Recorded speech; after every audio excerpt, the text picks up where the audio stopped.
How is it that you're never scared? Who says that I'm not? What are you scared of?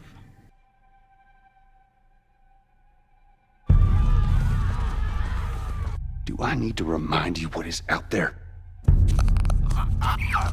Once upon a time, I had somebody that I cared about. And in this world, that sort of shit's good for one thing. Getting you killed. I need something smuggled out of the city. Jesus Christ. Just cargo, Joel. How do you know them? I just want some simple gear, enough to set me on my way. I reckon it's got something to do with that girl. It's got everything to do with that little girl. Can't be any worse than in here. Can it? God damn it! Fuck. We're shitty people, Joel. It's been that way for a long time. No, we are survivors. This is our chance! It is over, Tess! What are you so afraid of? You are treading on some mighty thin ice here. What do we do? You make every shot count. You see, I believe everything happens for a reason.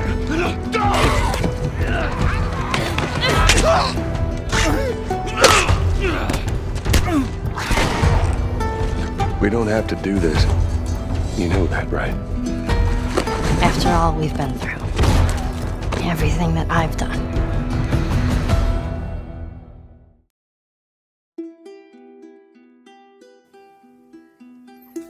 Salam Shalom and welcome guys to the very first episode of the Muslamic Infidel. Now, first and foremost, I'd like to apologize for the fact that I might be doing a lot of ums and ahs because I haven't actually scripted any of this. I tried to, but each time I do it, it just seems unnatural. So what I'm going to try doing today is to just talk about stuff. And the first thing I wanted to talk about in the very first official episode of the podcast was one of my, if not my favorite game of all time, The Last of Us. Now, first things first. This is not a review in any way, shape or form. The game has been out for many, many months and it has had a tremendous response from pretty much everyone who's reviewed it. You know, if you want to check out reviews, IGN is one of them. There is also Eurogamer. All of them have looked at the game extremely favorably. So I'm not going to talk about the fact that the game is great. Everybody knows that. But what I think most reviews don't go into is how the player feels when they play The Last of Us. You know, the emotional impact of the game is massive, and I wanted the first episode to highlight why I love computer games, why I love video games, and why I think the medium itself is the best to give and tell a great narrative. Now, you know, we see films, we see TV shows, but games like The Last of Us sort of prove the point that in order to tell the most engaging story, the most complex story, video games is the format of choice, the medium of choice. And I would have thought that most of the stuff that I do later on would be slightly funny in some way. So it's kind of sucks that the first game I'm going to sort of talk about is very, very serious. And it's serious for a couple of things, because one of the reasons I wanted to talk about it was because of the emotional impact that I've had whilst playing it. You know, as I said, the game is amazing, but I wanted to sort of highlight my experience as to why, for me, it is the best game ever made. Now, before I get on to that, and we touch on why the game touches you inappropriately in very, very different ways, I wanted to go back 13 years. Now, I only started playing games about 13 years ago. I'm 25 right now, and I haven't been around video games for as long as most people have. But 13 years, I would have thought, it was a stepping point for me, because although it wasn't the first time I started playing video games, it is when I had my first experience of a game that made me change my complete outlook on what video games are. Everybody thinks that video games are just shoot and blow stuff up or killing space aliens and so forth. So 13 years ago, the only thing I was sort of playing was Spyro the Dragon and Crash Bandicoot and Gran Turismo. So it was something to play after school, until one day by mistake, my mum, we went out to a local supermarket, and I must have been about 12 or something like that, around that time, and both me and my brother said we wanted to get a game, and we ended up having an argument about it, and my mum just randomly picked up a game, just said, look, we're just having this, there's no arguments, let's go home. And we went home, and the game turned out to be none other than Metal Gear Solid, the original Metal Gear Solid on the PlayStation 1. And up until that point, I never thought a game could present itself in a way that it would change your outlook on how you react to a story. I mean, the first time the elevator in Metal Gear Solid takes you up to the main Shadow Moses facility, as Snake takes off his face mask and his swimming gear, and it goes up and it's snowing and the hind sort of takes off. It was a pinnacle moment of my life almost, because it sort of started my love affair with games. And the game itself was a it was a very complex story. It was a multi-layered story, and till the music, the gameplay, and the storytelling was just stellar. Nothing like that had ever been attempted before in video games. So for me, the series has got a legendary status of having this very complex story, be it a lot of cutscenes and so forth. But for me, up until I played The Last of Us, Metal Gear Solid was, and still remains to till this day, one of my favorite games. But this episode is more to talk about why The Last of Us, I think, goes beyond that in ways that no other game has been before. And the first thing I'd like to go over is the fact that there are a lot of spoilers in this video. So please, if you're still playing the game and so forth, I'd recommend that you play it before you come and listen to the podcast itself, because this is more about the experience as well as the story and the ramifications of what happens and what it means, as well as a celebration of why the game is so great. Now, the premise for The Last of Us isn't anything special. I mean, survival horror games like Resident Evil and so forth have been around for a very, very long time. And the core story is that the world, as we know it, gets taken over by an infection or a parasite that is infecting or has infected pretty much most of the population of the Earth, and has caused governments and institutions and everything else to pretty much collapse. And humans live in what are known as quarantine zones, and basically the struggle of people who are infected and people who are not, as well as the internal struggles of the people who are still not infected. So you've got militias fighting with the military at the same time as fighting with people who have been infected by this parasite, which causes people to completely lose their minds and slaughter each other almost. And if you actually watch Neil Druckmann, who is one of the creative directors of the game, one of his keynote speeches, he discusses how they got the idea from a television series called Planet Earth, where a parasite infects ants, which causes them to completely lose their mind, and then you've got spores and stuff coming out of it.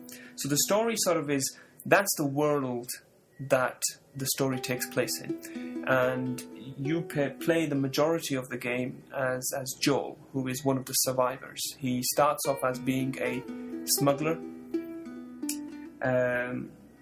but before that you get a little bit of a backstory, which is one of the best intros you will ever see for a computer game, or a video game, or if anything else, because this story starts off him with his daughter in what looks like strenuous economical times for him, and the story starts with just as the pandemic starts. So people, he's trying to rescue his wife, his daughter, through this pandemic when she gets killed, and the story then picks up 20 years later.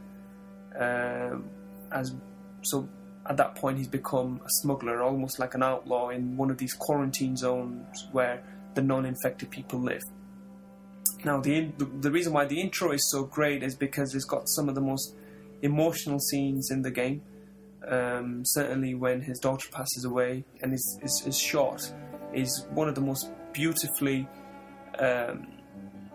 scripted scenes that I've ever seen in a game, and it's so, the acting, the performance, the animation is just brilliant. You just have to see it, just as his daughter is in his hands, and just as the last breath is taken out from her, you see a little tear, sort of very subtle, very, very subtle tears that sort of goes down her cheek, and his response to the death of his daughter, who seems to be pretty much the only thing he's got, is amazing. It really is.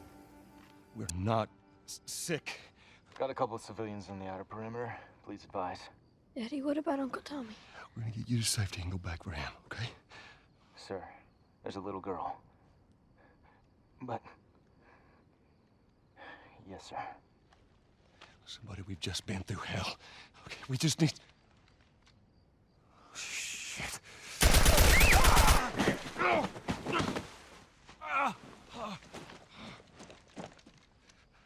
Please don't.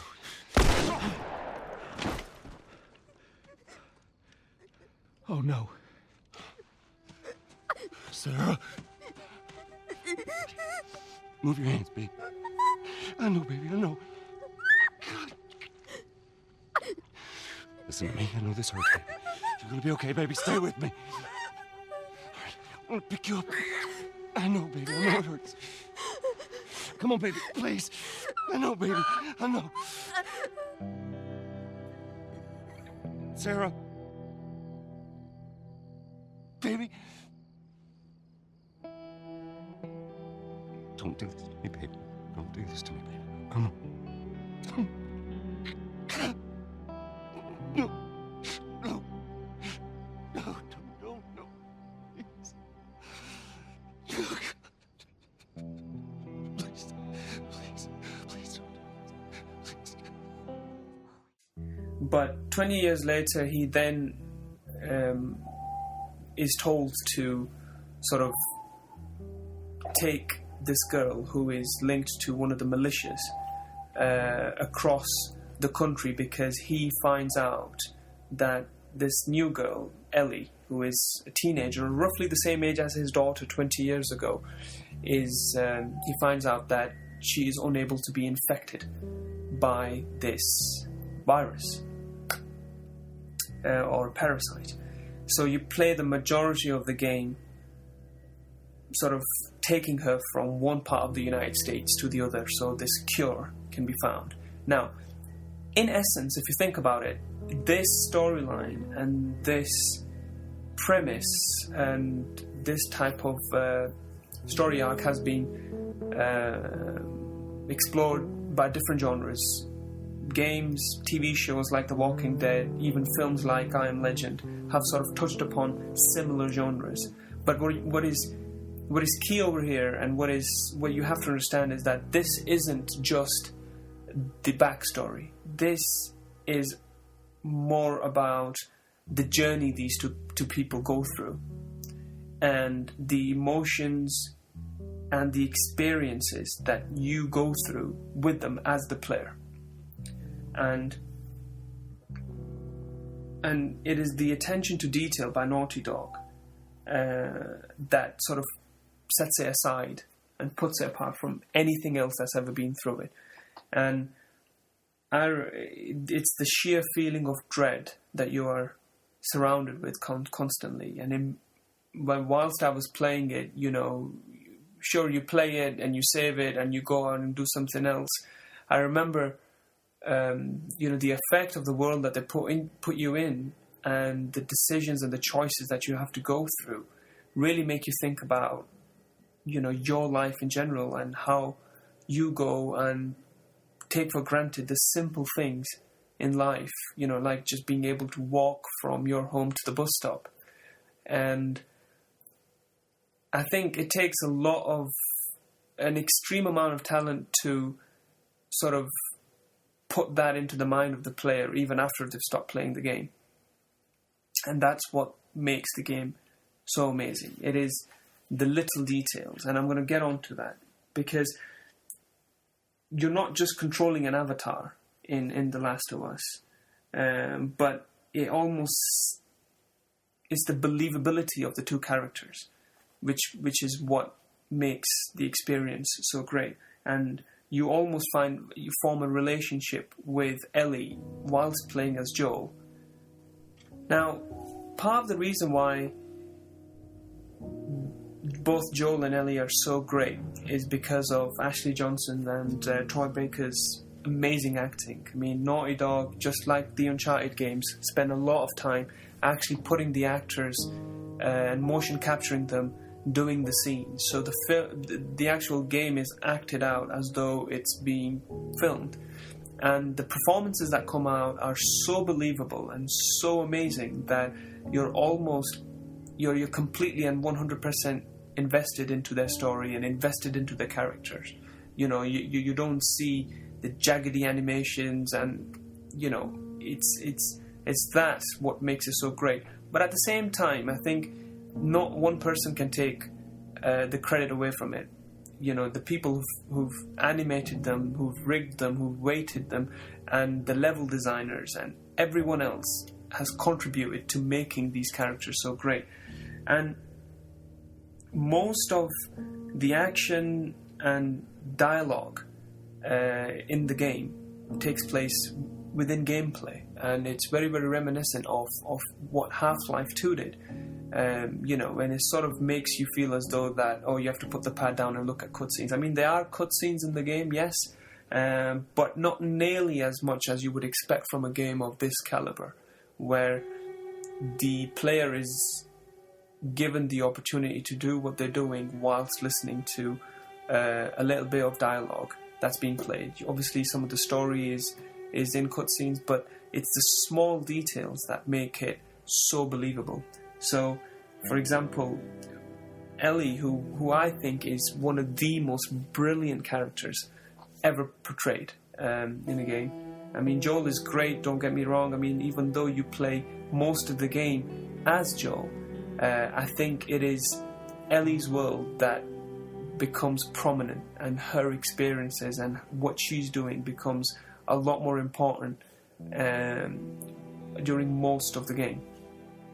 Now, you'll see her, you know, picking up items, you know, just randomly tying her shoelaces, and sometimes, you know, jumping on her tippy toes to see something that she's curious about. I mean, everything about her is you know, it speaks out, you know, somebody who's in her young teens, despite the fact that she's seen some of the horrors, some of the deaths, and some of the some of the awful things that she's had to do in order to just survive.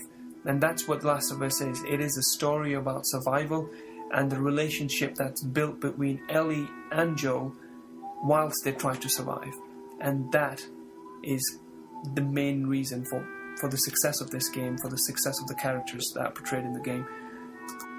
And it's her childlike wonder which completely which completely convinces you to believing that she is who she says she is and who Naughty Dog wanted her to be. I mean, one of the examples is when earlier in the game you go into a toy shop. Now, there is a little robot figure that is sort of on the floor, and most people don't even notice this, but what happens is that if you turn around, and only if you turn around, Ellie will pick up this toy, which she later gives to Sam, who's a boy that she meets later on in the game. Now, if you're looking at her, she will not do it, but only when you look away is when she will pick it up and then present that to Sam later on in the game. I mean, it's these little details, it's so subtle, and most people will not even bother looking at it or bother noticing it, but because I noticed it, and maybe a few other people did, it was worth Naughty Dog for implementing it. So that's the level of detail that we're talking about with the game. Now, Ellie's and Joel's relationship through the course of the game changes as well.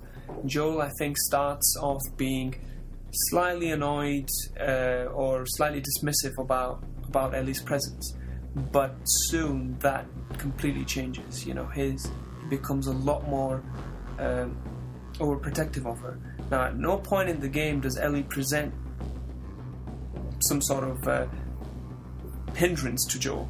In actual fact, it was great to sort of for her to have my back in some of the more intense action sequences of the game, knowing that if I'm getting choked to death, that she'll come and use a brick to smash someone's face in to save me. And the way that itself is implemented and the way that plays out in the story, I think Joel sort of finds that not only that is he protecting her, but that he relies on her sometimes to sort of help him out from out of tricky situations, as it were. And although that there are some big action sequences in the game, the bits that stand out, as I said before, are the small conversations that you have. You know, there's one about whistling that I remember where she asks how to whistle, and then eventually she figures out how to do it.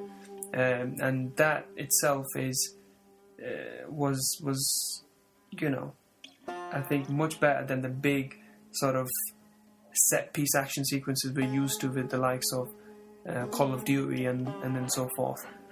And one of the main bits which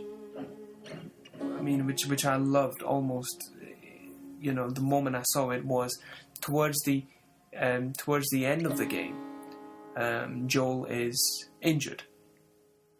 He's injured, and Ellie is required or has to almost take charge of the situation. He's fatally injured, and you play it as Ellie. And I think that for some people was, I mean, for some people I spoke to, they found it disorientating, but I thought that was an amazing touch, because for a bit of the game, you sort of feel what it feels like to be much smaller than the main character. You know, what it feels like to be Ellie. You know, you hear her little quips, her little jokes, her attempts to sort of lighten the mood and try to make Joel laugh. But at the same time, you sort of see how terrifying it must be to be her. So you automatically feel a lot weaker. You know, the guns that you can use and the weapons that you can use don't quite work the same way that they do with Joel, and I think that itself was amazing. And it's certainly in terms of story progression, when she's getting attacked in a bar, what happens is that she puts him. Joel is recovering in a garage somewhere, and then she goes off and is captured by these what can only be described as cannibals, who she teams up with to begin with, but then is attacked by. And what happens then is that Joel wakes up from his injury, or he gets up and he tries to save her, and then that sort of personifies their relationship, because she fights this guy who's more than likely going to rape her almost. And how she fights as that, and I think it sort of is testament to her character once more, and how great that character is. And then when Joel comes in to save her, she almost doesn't need saving, because she Let me tell you something. dismantles this guy's face.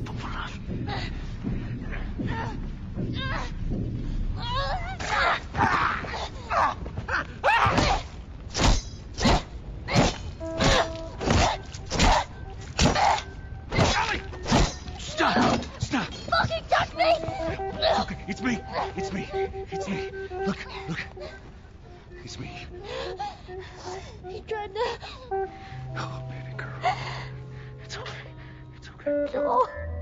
It's okay.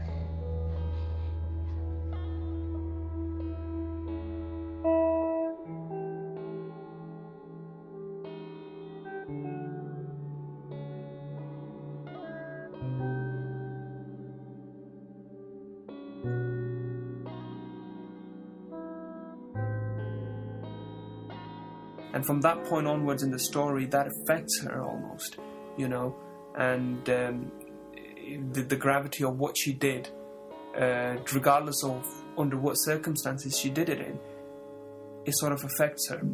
And the way that Naughty Dog sort of brings some light into an otherwise very, very, very dark situation is when you, towards, again, the very end of the game, she sees this group of giraffes, and for me personally, it was a Jurassic Park, you know, brachiosaur moment. You know, the first time Dr. Alan Grant in Jurassic Park sees the herd of brachiosaur is, in my mind, one of the finest moments in film, because it just leaves you gobsmacked. And you seeing those giraffes, even though they're not dinosaur, but it's the first time you see nature in its full beauty in the game, and Ellie's reaction to it and her sense of wonder and excitement for it. Oh, it was, oh my god, amazing, absolutely amazing, and I was completely left breathless at the end of it. Which brings us to the end of the game, and a lot of people felt as though, or some people felt as though, that the ending wasn't definitive enough. I certainly, when I first played it, I thought, hang on a minute, is this it? Is this the ending? Because there isn't too much to it. And what happens is that when they actually go to this place where they're going to get supposed cure from Ellie, Joel learns that in order to get that, Ellie has to die. The procedure will kill her, and Joel makes the decision to go in and save Ellie. And the significance of that, I would compare that to, you know, the relationship between parents and the children. You know, if you ask a good parent, they would say that they would sacrifice anything, quite literally in this case, the world, for their child, for their kid. And that's the decision that Joel makes. He's willing to quite literally sacrifice the future of the entire world for the sake of saving Ellie, because Ellie has given him a purpose to live. She is, although not his biological daughter, she is as close as he's going to ever get. And that's what he does. He goes in, he kills the surgeon, or you as a player have to kill the surgeon, and even then you're sort of questioning yourself, hang on a minute, this isn't right. This isn't the right thing to do. But eventually, after doing that, you know, you sort of realize what kind of balls it takes to craft such an amazing ending. And obviously Ellie is unconscious at the time that you rescue her, but when she wakes up, and at the very end of the game, he tells her that, oh, there wasn't a cure, it turns out, and there have been people like her before and they haven't been able to find anything, so we had to just go. She questions it at the end, and I think Joel pretty much sums up everything in the entire game in just two short words. Swear to me that everything that you've said about the Fireflies is true. I swear.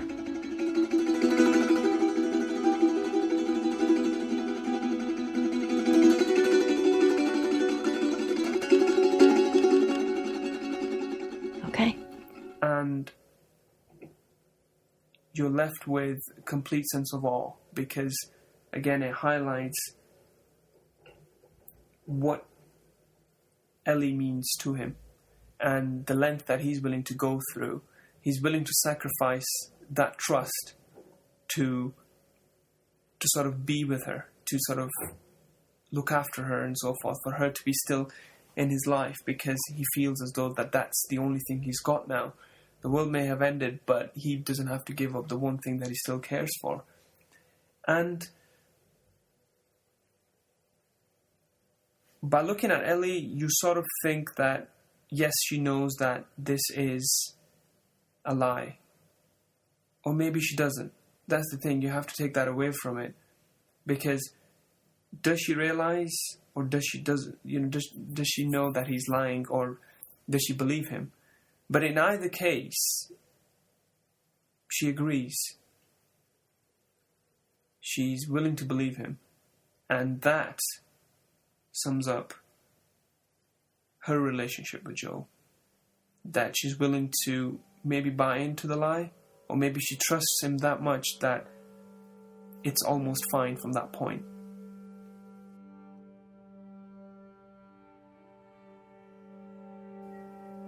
The Left Behind DLC was a prequel to The Last of Us, which shows Ellie as a slightly younger Ellie, maybe a year or so, a few months before the events of The Last of Us took place. And it shows her relationship between her friend, her best friend, called Riley. Again, the performances given by the actors are stellar, and the game, the DLC itself, is only 2 hours long, and most of it is just mini games. Because what happens is that Riley, who is slightly older than Ellie, joins one of the militia forces and comes back to the sort of safe quarantine district and takes Ellie away to a local shopping mall, which she promised that she would take her to. And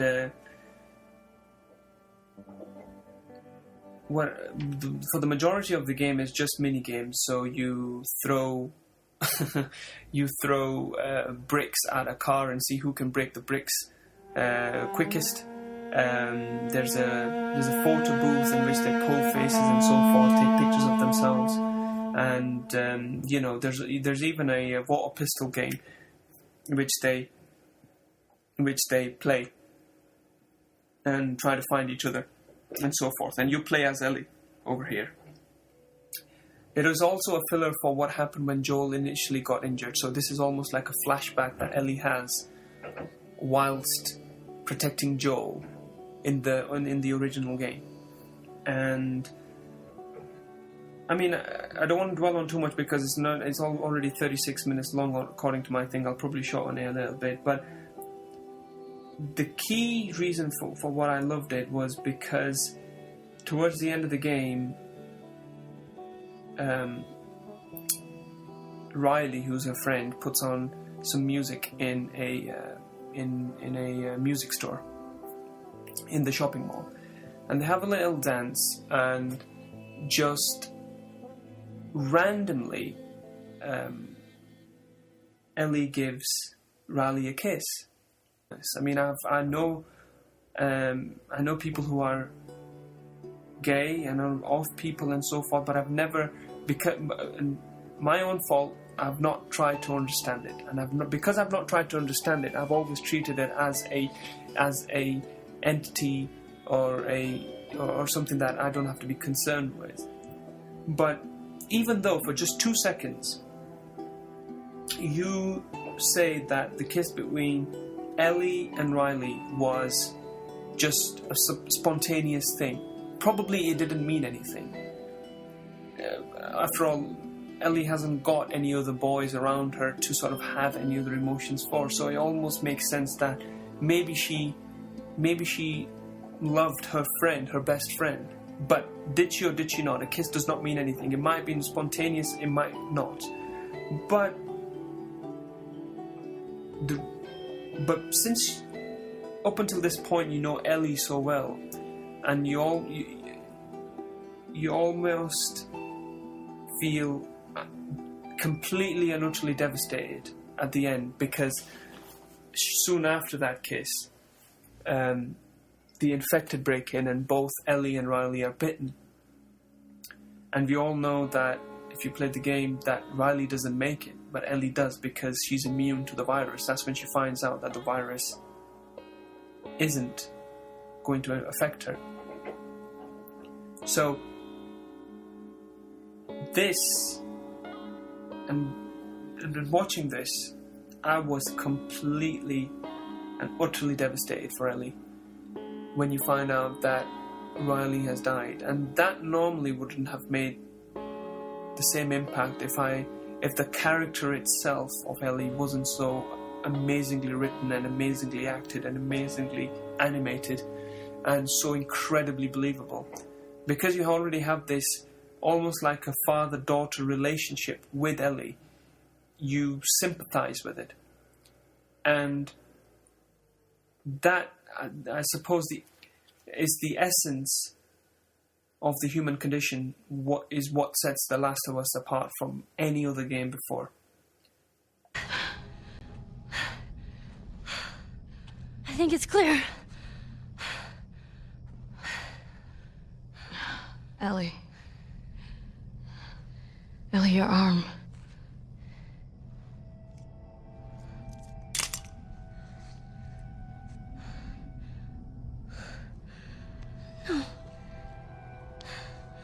No.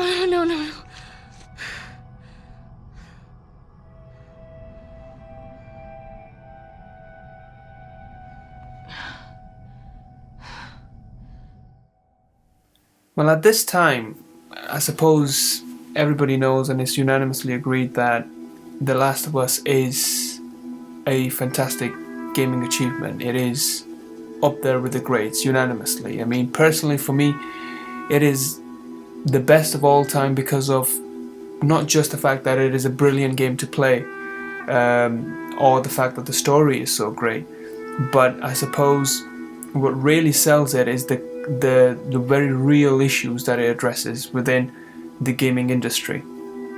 The first one, and the one that I personally feel really strongly about, is the representation of women. You know, up until even very recently, there was a big hoo-ha about Metal Gear Solid 4. Metal Gear Solid 5, The Phantom Pain. There was some artwork released where, you know, very little was worn by one of the characters that they showed, and Hideo Kojima, who I am a huge fan about, I was really sort of disappointed for him to say something like, "Oh, it's to make the appeal a bit more sexy." You know, it's supposed to be a serious military game. It has supposed to have a very serious anti-war vibe, but for him to say that, it was very disappointing. So the fact that the main protagonist in The Last of Us is a very non-stereotypical girl, a female hero who most of the teenage girls can somehow relate to, I think is a very great step forward for games in general. You know, I think we will see a lot more strong female characters based on Ellie because of her popularity. People have really sort of warmed up to her, and I think that is the direction that we need to be going through. You know, women generally are sort of portrayed as, you know, the damsel in distress, or even if they're shown to have even a slightly tough persona, like Bayonetta or Nico from Heavenly Sword, for example. You still have the fact that they're not really wearing anything. You know, why does a a female in games have to look that way. You know, I've never really understood it. So I think that itself, the fact that one of the greatest games ever made has got a strong female character is a very, very, very big plus to the industry. The secondly, on a more personal level, I suppose the DLC really made me think. You know, I think that was the cherry on top for me to sort of call it my favorite game of all time, because it made me think about an issue that I, up until this point, either chose to ignore or was very, very ignorant of. And as I said before, you play through a game with someone who is so believable, and when you even get a hint of optimism, be it the fact that she was or she is a lesbian or not, we don't know that yet. You know, it's shown as just one kiss, but the fact that it doesn't materialize into anything, that itself made me think about the whole issue in a very completely different light. And I don't know if it shows off my ignorance or does it show off how great Naughty Dog are, what they do at making people think about stuff that they don't necessarily pay any attention to normally, or haven't really thought about normally, is a big thing. I think there is going to be a lot more characters. Certainly Last of Us isn't the first game to have or potentially have a gay character. I don't want to keep saying gay because we don't really know that, but because there was an inkling of it, and because it doesn't really matter whether or not she was or not, her loss and the loss of Riley in her life, if you've played the game and have been affected by it as much as I have, was I suppose a very, very difficult thing to comprehend in her time of need. You know, she needed somebody like that, and for her to just lose them like the game does was exceptionally devastating for me. And I suppose that for the fact that The Last of Us has educated me, or you know, I'll probably get some abuse by this from some hardcore Muslim people, but the fact that it's made me, well, I've always sympathized with people who are gay in some way, but it's made me understand it a bit more. Just for that, and the fact that it is an amazing game. Honestly, you have to play it out. Just when I've been recording this, they're saying that there's a PlayStation 4 version that's going to be coming out. If you haven't played this already, you just have to try it. You have to experience The Last of Us. It's not something to be just played and put down. It really has to be experienced. So I hope you've enjoyed my very first video. I apologize for the fact that it was very, very long, but again, I do not claim to have a thesis. I do not claim to have anything definitive to say about The Last of Us, but rather this has just been my collective experience and feelings for it whilst I've played it. Hopefully I'll have some more amusing videos afterwards. Yes. So thank you for watching, and salam.